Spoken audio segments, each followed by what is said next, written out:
and welcome to another lawn clippings video. Yesterday on the blog, I actually had these tea bag holder favor things, and I got a lot of requests for exactly how I did them. So I thought I would go about showing you guys how I did. So this happened to be the tea that I picked out for this. Now the cool thing about this is that you could use any different kind of tea size, like a hot chocolate, or you could even do like a little bag that had jewelry inside, or maybe like little trinkets, like little craft trinkets you were going to give to a friend. So this idea works for like a lot of cute present things, so I really like it. So essentially what I did was, I measured this bag, and I knew that it was a little over 2.5 by 3. So I made the width of my holder 2 3/4 because I wanted to make sure that the tea bag didn't show on the sides.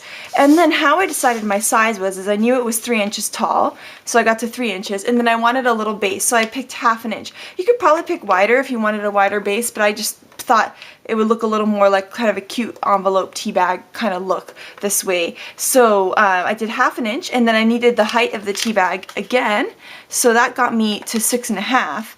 And then I needed to decide how much I wanted to hang over. And I decided to pick 1.5, which is half the height of the tea bag. I wanted it to look about 1/3 of the way down, and I know I'm going to do a decorative punch on the end, so I decided to go half, and that way it would kind of move its way up to 1/3. So I hope that makes sense. So essentially you take the width of whatever your bag is that you're going to put in here, and you just add a little bit to it. So 2.5, I went to 2 3/4, I added like 1/4 inch. And then for your height, you're going to need it twice, to cover both sides. So you're going to need 6 inches. You're going to need a 1/2 inch base, that's 6.5, and then you're going to need half of whatever the size of this is. So that's 6.5 plus 1.5, which is 8. Next thing we need to do is make scoring lines. This is the Martha Stewart scoring board. I just switched over to this, and I'm a little obsessed. I love it. I use a stylus on it because I like that it's just a little bit of a deeper impression. And so what we're going to do is we're going to score at 3 inches, which is the height of our tea bag. We're going to score at 3.5, giving that 1/2 inch base to our package. We're going to go up 3 more inches, which is the height of our tea bag, and score again. And that's it for scoring. So we've just scored, this is at 3, 3.5, and 6.5. And that's it for scoring. We can put that away. So now we're just going to make sure that we fold really nicely along the edges. Just kind of get a good fold going before we put the bag together. Now we're not going to fold that top one first. Now is the time to do your decorative punch. So what you just do is put it in your punch, and you're going to want to make sure you line it up really, really well. So you're kind of looking on both sides and getting it lined up. And then, now from here it's pretty easy. You're just going to get the little edges just to finish it off. And I really like this bracket punch for these. I think it adds, a little bit of elegance to it, which is kind of nice. Now we can fold on this side now too. Then the next thing you're going to do is take some distress ink. I'm using some vintage photo. Depending on your paper, you could do like old paper, antique linen, etc. And I'm doing this so that I could define, especially on this edge, define this edge when it's wrapped over. But it just adds a little bit of like a vintage kind of, and then it kind of like as if it was a tea bag steeping look. And so I think it's easier to go around and do this before you actually make the whole tea bag holder. And then you're going to want to do it along all the scores too. And there. So there's all that. Okay, so now we've got the tea bag holder, and you can kind of see it coming into shape. So what we're going to do is, I kind of looked at this tea bag and I saw where if I punched, I wouldn't punch into, I'm going to zoom out a little too extreme close up there for me. So where I wouldn't punch like into the tea bag, right? So on this bag that happened to be like about 1/2 inch in and in is where I could go. Depending on what you were doing, it'll kind of depend on like which bag, like hot chocolate, has more of like a thing up top, so it'd be easier where you could just go kind of further up top but close, so you just kind of guess it on the bag. But this one I was able to go 1/2 inch on each side. So what I'm going to do is actually put this whole thing together just like that, and I'm actually going to take my pencil and make marks because I'm going to be punching through all of these layers. So I'm going to go half an inch and half an inch and make a mark. And I'll just do this, half an inch and half an inch and make a mark. And I'm going to hold my bag like just like that. And I'm going to use a crocodile. You can just use a normal hole punch. I'm using the 1/8 punch and just lining it up and punching all the way through. So there's one and there's two. So we've got that all done.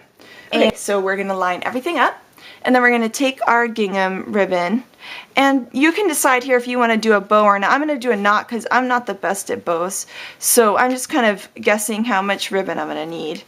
And then cutting. I'm just cutting it like a little diagonal.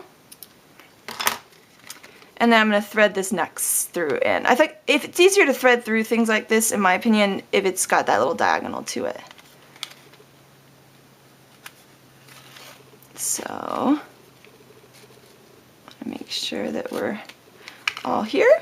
Okay, so that's all there, and then now you can see everything is tied in. So the person, to get to their little present, be it a tea bag or like I said, a little bag full of jewelry or something like that, which would be really cute for Mother's Day actually, they're gonna have to untie this bow. So that's kind of the idea. Now some people do it where this part here is not involved in the punch process, so it goes under. So that's what I did here. It goes under just like that.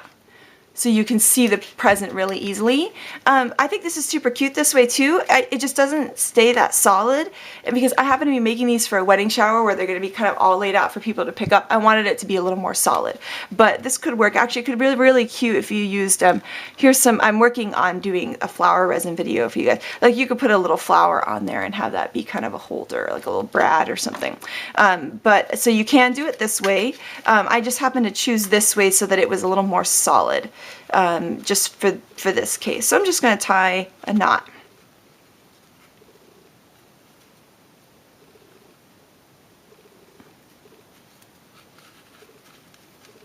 Just like that. And then I'm going to tie it again so that the strings lay the other way. Like that. And then just going to cut them down.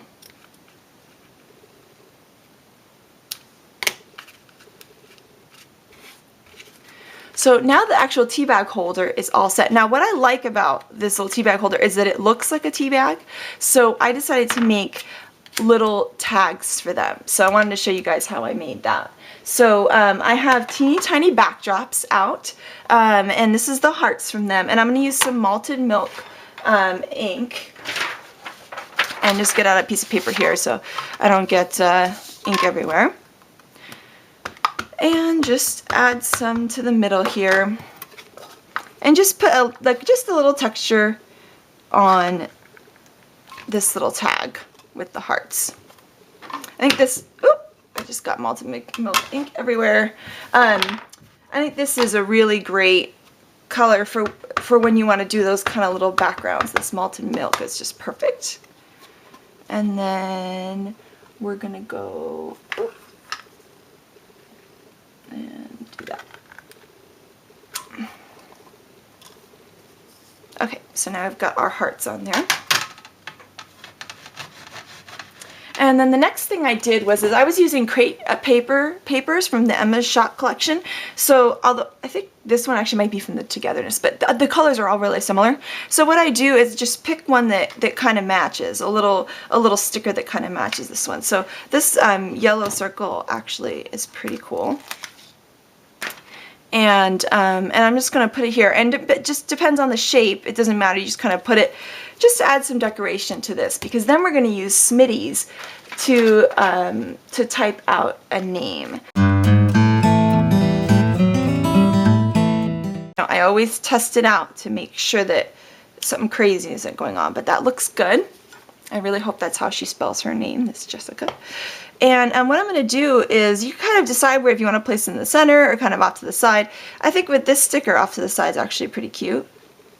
And so what I'm going to do is I'm going to do that, and I always rock it just a little bit just to make sure I get like the bottom of the J and the top of the I.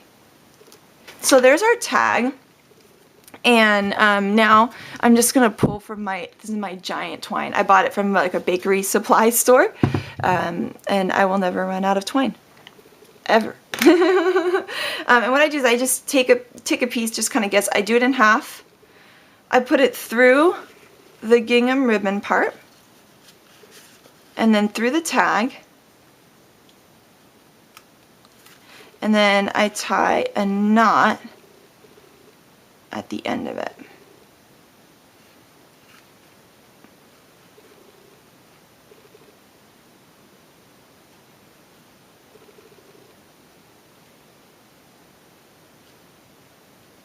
And then I just cut the ends so that they're both double ends, just like that.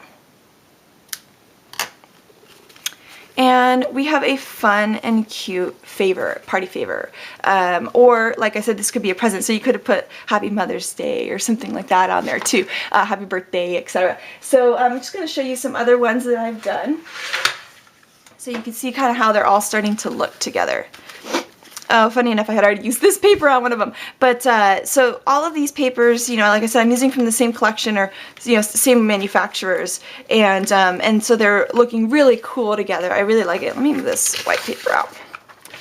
And so they're just going to look really pretty all lined up. And you can see the different tags that I've done. So here's one where I used the pink here. I used yellow here.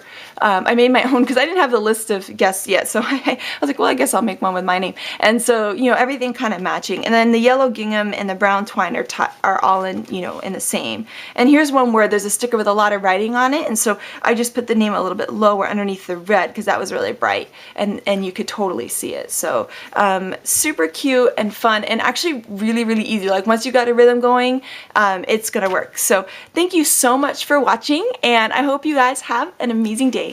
Bye.